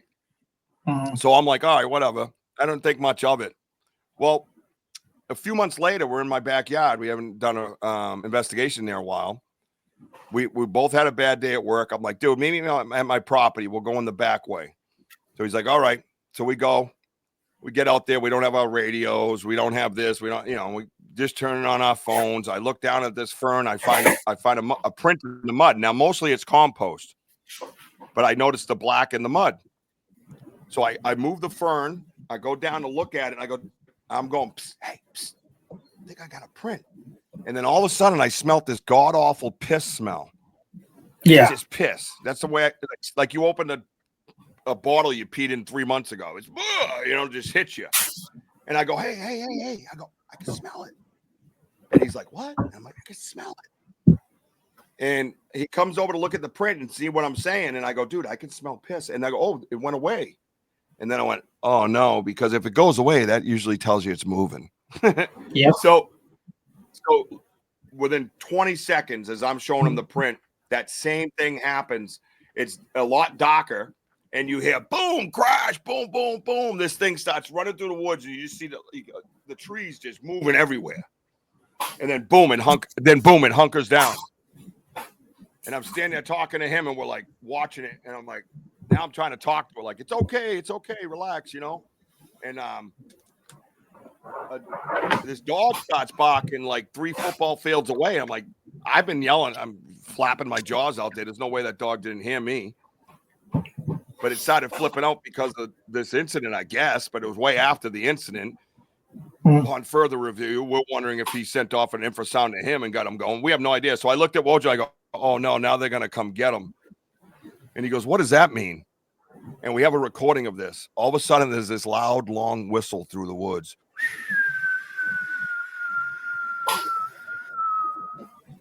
And I looked at him. I go, there they are. And now he's pretty new at this. So he's looking at me like, what? And I said, they're going to start coming to get him. So, you know, when you get flanked, you get distracted on purpose. And then when we're listening to the whistle, this dude's like scurrying away over here, you know? So anyway, so that happens. And, you know, the next day for 3 days, almost 4, same time frame, I was in bed again and I couldn't move. I thought I was dying again, but I recognized what it was. And I said, you know what? Maybe there is something to this zapping thing they talk about and this electronic interference and these frequencies or whatever they can use. I'm not all into the woo of Bigfoot. I'm really not. Yeah. But I'm starting to evolve in my research and have things happen to me that I can't deny. And one of those things is the red eyes that you see behind me. I picked that exact color because that's what I saw in the woods about 11 feet high up in a tree. Yeah. And everybody else was seeing these other looking self-illuminating eyes, I'll call them now, because it took me months and months to actually get real and say that's what I saw. The other ones were yellow and green hue, and they're looking at them. I know this house is off in the distance in our research area, so I'm like, oh, maybe that's the houses. You know, I'm searching for the rational, you know, but they're real low to the ground. And there's a hill, and I'm like, that doesn't make sense, you know. But I'm still fighting it. And I'm looking around like this, and I look up over to my left, and there's one of these. Let me see if I can block one out so you can get a feel. And there it is right there. That's what I see. Okay. I see that red light. That's what I see. And I'm staring at it, and I go, Wojo, what am I? And mind you, I'm on live on YouTube. Wojo, what the hell am I looking at right now? And about 10 seconds after me staring at it, this is what happens. I'm standing there like this with my phone. And I've already zoomed in so everybody can see what we're seeing. And this thing goes, it was a weird movement. It goes like that. And then 2 eyes, 2 red lights appeared like that, stared at me for like 3 seconds, and then did the same motion all the way back up. And it went back to 1. Jesus. And I went, son of a bitch. He's telling me that this stuff is real, that a self-illuminating eye is a possibility. I couldn't believe my eyes. I couldn't believe my feeling. I had to process that for 4 to 6 weeks. Wojo would call it eyes, and I'd be like, no, don't call it eyes, dude. We can't be doing that. We don't know for sure. But I know what I saw. And I know when I saw it, it looked like a bulbous dark shadow, and it had no neck. And it just moved on its shoulders and just did this little motion to me. Like it just kind of went down like this. And I was just like, I felt it was a message to me. Like, yeah, that's real. I was like, holy shit. It was it was wild, dude. And, but yeah, that's the woo of the Bigfoot, that as far as I get into it. But these are experiences that I had that I have to share because someone out there could hear it and say, hey, and they have. And they said, yeah, I've been zapped. It felt that same exact way. Yeah, I've seen the different self-illuminating eyes, and some of them were red, but mostly yellow and green. And if you don't share this stuff, and again, I'm bulletproof. You can call me what you want. You didn't go through what I went through, and you ain't going to cause me no pain like that. So I have nothing to gain by that. This is what happened to me. I shared it, and that's what. But our research area is absolutely crazy. We have tree sticks areas, we call them, the high school, the college, and the university. And now there's 2 more places forming. And all these trees are just knocked over and stripped of their bark. And we believe that they're areas where they teach the juveniles how to make the 90s, how to make the X's, how to strip the bark. Sounds like school for them. It's school for them. So that's why I named it that. And that's started on my property. This is a different area now. It's a 10-mile radius circle. That's the beauty of us, though. We're only dealing with a couple hundred acres. You go out to Alaska and BC, they're dealing with thousands of acres. A better chance of us seeing them than them. You know what I mean? So, and having experiences because we're in a smaller area, but we got the gift and share. And we've gone back 24 hours later, and the gift and chair's been empty again. So we know they were there within 24 hours. You know what I mean? Yeah. Yeah. And the recordings always help as well. And we have a game camera out there, but it just mysteriously gets triggered and there's nothing on it. And you're like, you son of a bitch. They convinced me to put a game camera back out. I said, I had a game camera in my yard. All it does is play with your head. Don't do it. And sure enough, here we are, but they can't put the game camera down. You know what I mean? They're like, oh, let's just move it. Let's try this. I'm like, oh, I'll play you a game. But there has been a couple of things on there that have been pretty wild that I couldn't imagine. Have you guys ever used drones? No, but we have used music. Wojo has a recording of Native American music that he plays out in the woods. And that seems to help. The Bridgewater Triangle is a very spiritual place. Native Americans, the King Philip's War. There's actually a story of the Native American drums that you can hear out there, and I've heard the Native American drums in the woods. Yeah, it's a different area on a paranormal investigation, but yeah, I've heard them. Orbs that move around at night, a lot of UFO activity in the Triangle, a lot of paranormal, obviously, and it's home of the very first recorded Bigfoot sighting, meaning someone actually came out and said something and stuck to their guns. True pioneer Joe DeAndre had his episode in the Bridgewater Triangle where he saw a Bigfoot. I've interviewed him on my show as well. And to me, he's somebody that should be revered because he's been ridiculed, beat down, made fun of all his life over this since 1978. And he's an 80-something-year-old man, and he hasn't flinched. His story is exactly the same, just wild out there, obscure, but sticks to his guns. And I hold him near and dear to my research heart. That guy, Joe DeAndre, look him up. You'll see his sighting. He went to the police and reported it. And then the local news went out there and did a story about it. And that was 1978, I believe. I'm writing him down. Pretty wild stuff. Yeah. Look him up, Joe DeAndre. I think it's capital DEANDRE, DeAndre. Gotcha. Yep. Really good guy. It's just he's one of those guys you feel like you're with royalty when you sit next to him, you know. And that was the cool thing, about this was I went to I'm now the host of it. The inaugural year was last year. The Chum and Fair Farm up in Candia, New Hampshire did a scouting for Bigfoot to encourage children, to kind of learn about Bigfoot and different things. And I looked around me at the fire after everything closed, and we were going to go do some research in the local woods. And I was sitting around with guys that I used to watch on TV, bro. It was like I was sitting around going, "Wow, this is crazy, man." They're like my friends, We're going to go look for Bigfoot. Yeah. We're going to go look for Bigfoot together, And this year we hosted it, and me and Wojo were actually the MCs of the whole event because, of course, awesome. They told me there was a microphone close by, and the owner fell in love with me. Who's this guy? He's running my show. I grabbed the Bigfoot call, called all the kids over. We did the contest. You know what I mean? We had a blast. And that's awesome, they come back and they're like, "Oh, Richie B's here."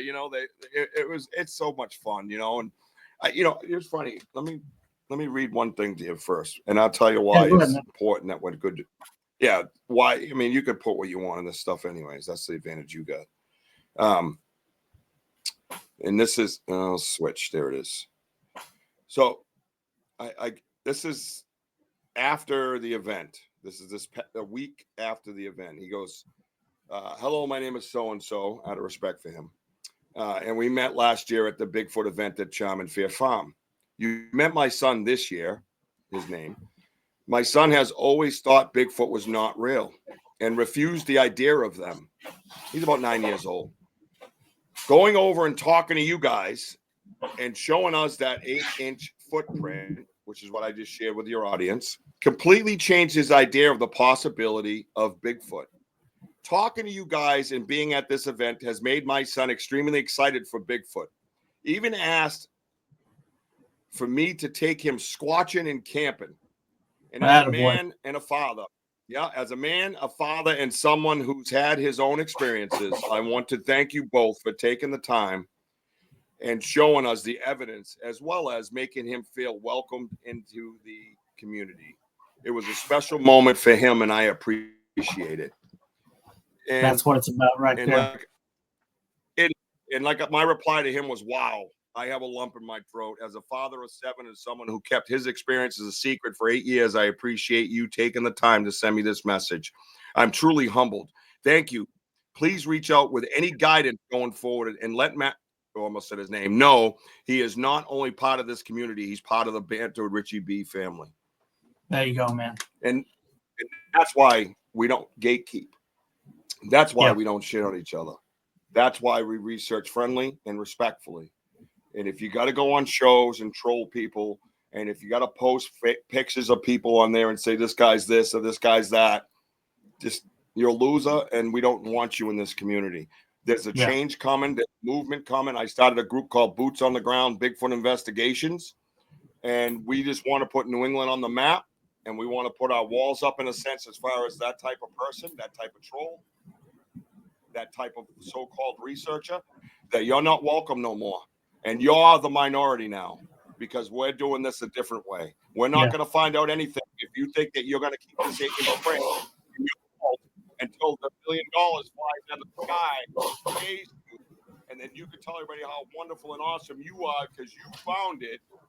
You're no longer here. You're old news. You're the old way, and you're all done, because we're not doing it that way no more. We're bringing it to you live, unedited, uncut, as real gets. And that's the bottom line. My last episode out in the woods, we had 13,120 viewers on there. We had 8,000 prior to that, 5,000 prior to that. So it's building, it's climbing, and we're going to keep climbing. And that's what I always say at the end of my show. Keep climbing. I love you, baby Jack, and I love you, mama. And that's what we say, because this is real. This is real to me. This is a profound experience that I had in my life that kept happening over and over again. It's a calling for me. It's not a joke. It's not a game. You're not going to shit on me, and I'm not going to allow you to get away with it. And I'm going to make sure the best way to do it is to not engage and play their game, but to saturate the community of Sasquatch research with good people, caring people that do good research and want to share it with each other, because we want to get to the bottom of it. I just haven't had my 40-foot high five. I want my 40-foot high five. That is my goal doing this research. I've had all these other experiences, crazy, profound experiences, heard them talking, know their language, all that stuff that I shared with you. I just haven't had that, hey, my name's Rich, please don't kill me. You know what I mean? Because that's what's going to happen. And it's going to be live on YouTube. And people say that kills my chances. And I say, well, then so be it. I'm still bringing it to these people that are passionate like me all over the world. I mean, all over the world. Australia, Germany, India, UK, Scotland, Russia. Like, all these people are on my YouTube lives all the time. I know who they are. We talk. It's awesome. It's a whole movement that's happening in this research world. And I'm going to make sure that I'm at the forefront of that. That's what's happening. There you go. And people might be going, this guy's crazy. He's some little dude in southeastern Massachusetts in a basement in his podcast studio. Well, guess what? We're live all over the world, and it's happening. So get on board or giddy up. You know what I mean? Well spoken, my friend. Doing what you did. I gotta do it too. Cup, though. That's awesome. Yeah, that's good stuff, man. So, what? Anything big coming up in the works in the Bigfoot Banter with Richie B? Well, I just had my 2 events that we're going to partake in this year. One is the Cobble Mountain Critter Festival with the Vogel brothers out in Western Mass. They just started that. That was their inaugural year this year. We were gold sponsors, as they say, to that. That is awesome. They're part of the movement as well. They've been kind of shit on in the past, and they're done with that. It's not happening no more. If somebody comes to them and says, there was, Bigfoot with orbs, they're going to listen to him. Bigfoot was on riding a butterfly. We're going to listen to him. If we might not call it evidence, but we're going to listen to him. We're going to treat him with respect. Same with the Charm and Fear Farm. That's what happened this year as well. That'll be happening again next year. So those are done. So now what it is a lot of podcast appearances for me. I got 2 others coming up, one next week and one the week after. And I haven't really put myself out there in as a guest. I've been on a bunch of shows, but not to this level, because I want to share that message about the research and the message about being kind to each other. And that's what I'm going to be pushing. That's my goal right now. We're going to be doing a lot more live events. We actually have an overnight coming up in our area, in our research area, we have not done before. We've done night investigations, and I'm going to tell you what. We name all our areas. We give all our areas names, and one of them is called the Farley. And I don't know if you remember the comedian Chris Farley. Yep, love that. Loved him. He lived in a van down by the river. Remember that guy? Yeah. Yeah. So this area is by a river, so I call it the Farley. And we were out there. Yeah.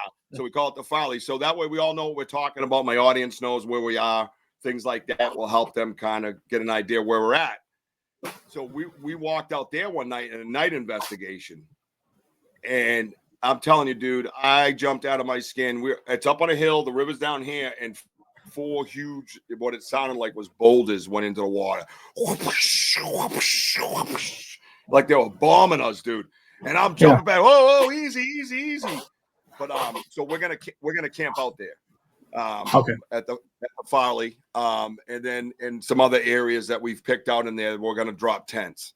Probably about at least 6 of us.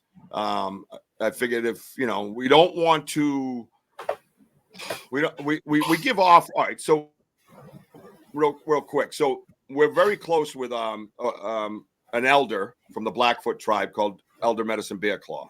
Yeah.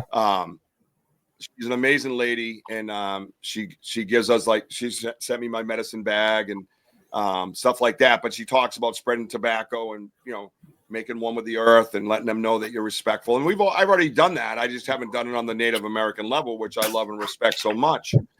So when I say we're going to go out there, it's not to disrespect them or say too bad we're not moving, something like that, but it's to do the research and hopefully be welcomed in that sense. Is there a risk involved? Of course there is. Anytime at night you're camping anywhere in the world is dangerous. But this particular area, knowing that there's lots of activity, could draw. I hope it don't draw negativity, and I hope they don't see it as a sign of disrespect. We'll do our offerings and things like that. We do have some Native American languages that we use while we're in the woods. We address them as Satanya, as one of the words that are used through the Native Americans besides Sasquatch. So we have different words, aho, stuff like that, oki. So just different little pieces of language that we offer to them. So when I feel they're close to us, that's what we do. We go into a verbalization, where we just talk to them, where we're not like, oh, quiet. Oh, quick, throw a rock over that area and see if it pisses them off. We're not doing any of that stuff. It's like the paranormal world, right? Provoking, guys provoke in a negative manner. Well, guess what? Your intentions are going to get you what you give. So my intentions will be one of peace and learning and loyalty. But we're going to stay overnight. I'm going to make a lot of podcast appearances, and we're going to be doing a whole bunch more live events. This Saturday, we'll be doing a live event in the woods. And when I say event, it's me and Wojo and maybe one of the other 2 members of Boots on the Ground. And the event is actually on my phone. I'm not just trouncing in there with 13,000 people looking for things. You know what I mean? They're just on my phone. So we'll be doing a live event at 3 p.m. to 5 p.m. this Saturday, right before my show. My podcast airs every Saturday night at 6 p.m. Eastern Time, U.S. Standard Time. We ended up at, like I said, top 25% Spotify visual all over the world. We're on Dark Realm TV. We're on every Roku television, every Amazon Fire Stick all over the world. And we're going to, and I didn't want to open up like that into social media or into all these TV things and all that stuff, until the research brought me in this direction and gave me this new drive to make after listening to all the trolls and the shitty people out there, I said, you know what? I'm going to make a difference in this community before I go. If I don't get my 40-foot high five, we're going to have a more peaceful research world. And that's my goal. So that's why I don't mind being on every Roku television or every Amazon Fire Stick. You know, again, it's not to get famous. I don't get paid for that. They just offered, you know, me to be on it, and I said yes. There was no revenue discussed. I don't have any interest in it, to be quite honest with you. I live as a middle-class, hardworking guy, and that's how I'll die. But my kids will be able to turn on YouTube and hear my voice and my laughter and see my passion on the screen when I'm gone. And that's the most important thing to me, you know? So that's what's going to be happening the next 6 months straight. Pretty hardcore investigations, pretty hardcore pushing the kindness in your research out there. And pushing away those bad people, those trolls, and people that if they didn't discover it, it's, you know, those ones that go, you know, basically, if I didn't discover it, it's not real. If it didn't happen to me, it's not real. And I'm going to show you and make you look bad. Those guys are getting pushed to the side because it's going to become like a small whisper in the background. And I want to make sure of it. And I don't really care what anybody says, how many threats I get, how many people want to shit on me. I don't care. I'm not worried about it. It's bigger than us. It's bigger than you, bigger than me. It's not about that. It's about spreading the love and dealing with. That's my goal in the next 6 months. That's what I'll be doing. All my events are done for the year. And I'll be doing my podcast, having great guests on. Maybe you'll come on and hang out with me one night, you know? And I'm down, brother. Have you, I'm know down. what I mean? For sure, brother. Remember, no pants, bro. No pants. Nobody wears pants. Nope. Nobody wears pants, just socks. Nope, not going to happen. Yeah. Just socks and weird underwear. We have a And lot of chaw. fun. That's the other thing when we're out. Yeah, shit, always the chaw. But but no, you know, when we're out in the woods, dude, like, you know, my show's not for kids. You know what I mean? People ask me, and I go, nah, don't let your kids watch my show, because at any given moment I can make a dirty joke in the middle of the woods, or someone makes an innuendo, and I don't let nobody ride for free. You always show your tickets on my train. You know what I mean? I'm coming after you with it. We all know it's the elephant in the room, and I'm going to be the one who brings it up. So yeah, we're wide open. We have a lot of laughs, dude. We have so much fun out there, and we're just wild, dude. And if you watch our lives, you'll see that it's just not the regular researcher walking through the woods, man. We get ramped up when I find it something like print or something. I'm jumping up and down. I'm free. I'm like swearing. I'm like, what? Yeah, you know what I mean? That's just me. I'm just being me. I'm not changing because I'm on camera. I'm on a phone worldwide. You know what I mean? I care less. Sometimes I forget everybody's there. I'm like, oh, sorry, you guys still here? And they're like, yeah, all 10,000 of us, you moron. And I'm over here swearing or whatever, you know. But that's it. We just want to be as real can get. You know what I mean? It's live and happening right in front of your face, you know. And you know what the good thing is too? We've learned from other people watching. We didn't bring up the peanut butter. Someone else suggested it to us. Yeah. They suggested that. Someone else said, hey, why don't you put a wooden spoon on it and see if they use utensils? And so we used a stick instead, because where the hell would they get a wooden spoon? You know what I mean? Yep. So, you know, and I'm not sitting here, I'm not taking credit for that shit. I could sit here and go, yeah, I thought of the peanut butter one, guys. Huh? Really good. Don't you like me more? I'm not doing that, dude. Someone else said it. One of my audience members said it. And we all work together, and they have their headphones on. We have guys that'll roll back when we catch an event. They'll roll it back. They'll go, I'll be right back. And they'll go on and they'll watch it, and they'll roll it and clip it. And they'll send it to this exclusive messenger that we have that nobody pays for, by the way. But if I trust you, I'll put you in my messenger, Banter Richie B live members. And they'll put it in there, and then we can all review the evidence together. It's all about doing this together, you know. That's good, man. I'm the one who's going to get his ass beat by Bigfoot, but you're nice and safe at home enjoying the evidence. You know, that's good, man. So okay, so as a one Bigfoot researcher to another boots on the ground, what, for my listeners, of course I talked about this too, but what advice could you give them for people who are just starting out doing this? No, great question. All right, let's have an open mind. There's nothing in a non-scientific field. I know we have some science collected. I understand that. It is not discovered. Okay. So my point being, there is nothing that you can do within the research circle that is wrong. There's nothing. You can be disrespectful and shitty. That's different. But I mean, if you want to try something new, you want to try a bag of pretzels, on a gifting tree, go ahead and do it. You want to go out there and use Morse code on your flashlight and see if you get something back, go ahead and do it. Nobody should be shitting on you, because nobody is an expert in this field. There's no experts, because there's nothing that's been fully discovered yet. So don't be afraid to go out there and try new things and have an open mind and share your evidence with others. Like you just shared that with me about the deer, right? They say deer feel safe around humans when they feel threatened. That sentence I had never heard in all my life, never mind being a researcher for 10 years. No one's ever said that to me, Drew. And if you didn't share that to me, I could not bring it back to my boots on the ground Bigfoot investigation researchers and be like, hey, you know what I heard? I was on this podcast the other night, and this is what the host Drew said to me. So as a researcher tonight, being your guest, I just learned something new that I never knew before, because you shared and you weren't being a gatekeeper and kept that information for yourself. So that's my point and my message to all your audience members right now. Share your story. Tell your story. If ridicule comes at you, there's a reason on the other end why they're ridiculing you. Pray for them and move on. They're obviously hurting, okay? So just let them go. Just let them go and move on to the next one. What you're doing is right. We don't have nothing scientific, bro. There's nothing here. We don't have the body, as they say, which I don't suggest ever calling it a Bigfoot hunt, by the way. We're going to research Sasquatch activity is probably the best term you could use. I wouldn't go out there and tell all your friends you're on a Bigfoot hunt. That might not work out well for you.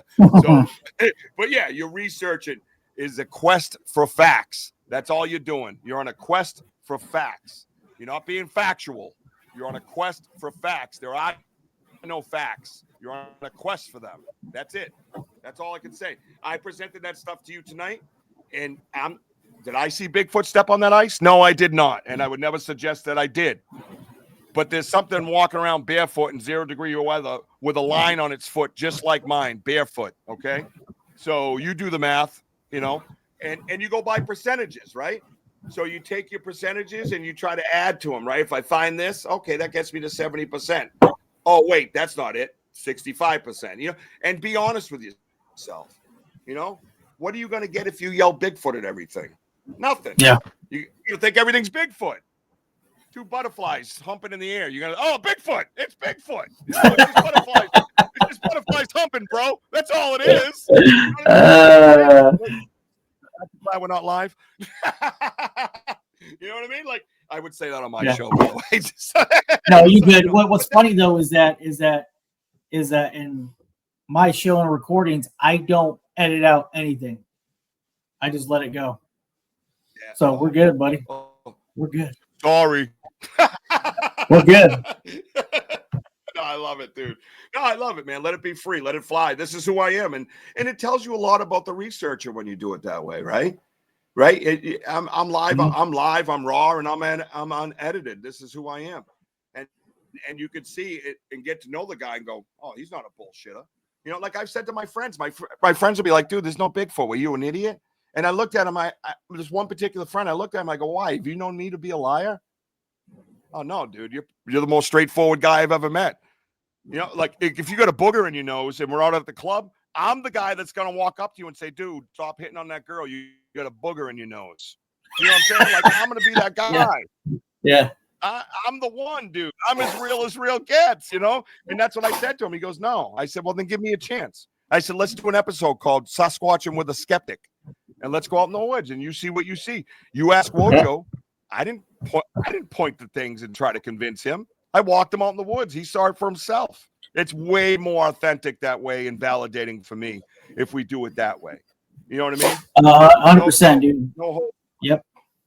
100%. That's what I love doing. Whenever I go out on Bigfoot researches or whatnot, I always love to bring a skeptic with me because they always come back different. Always. Even they had a spiritual experience or something happened, or even, if nothing happened, but they get that feeling, yeah, something is out here. I didn't feel it. I didn't see it, but internally I feel it. Something's out here. Yeah, that's like structures, right? You put structures up and you walk around and you see the structures. And I always tell them, start it out at 100% that Mother Nature did it. Start at 100% and eliminate Mother Nature from the conversation as you go. Mm-hmm. So that work your way down like this. So I love when we have trees that make that X and they fall and it's balanced on this little twig about this big. Mm-hmm. And I'm like, how did that 300-pound tree land on that twig and not break it? On both sides. So one of them had to fall first. So which one's your excuse? Tell me. Right? Yeah. So that's basically it. So when structures are a great way to find Sasquatch activity. They're a great way to find it. 90 breaks, things like that. How many right turns are there in Mother Nature? Right. 0, actually. Yeah, 0. I mean, that's a scientific fact. I mean, you can look at and watch Ancient Aliens. It'll tell you that. Everything's vertical. Correct. Yeah. So when you find the structures that we have found, go on my site, go on TikTok. I do a lot of those little, shorts with the music, and you can see the crazy areas that we're in and go, what the hell? How did that get like that? But we started 100% Mother Nature. And by the time we eliminate Mother Nature, we start laughing at it, calling it the magic whirlywinds, because the magic whirlywinds did not create that. And there's one. Can we just pull up one thing before we go? Yeah, man. You see the one. There's a picture with it's got highlighted. It's the X, and it's got yellow highlights on it. It's at the bottom of your screen. See. There's the snow feet and the snow track. Yep, yeah, this guy. So I ask everybody, and I put you on the spot. What's so unique about that X? Do you know? It's highlighted for you. How's that? Ooh, I like that. It's weaved in.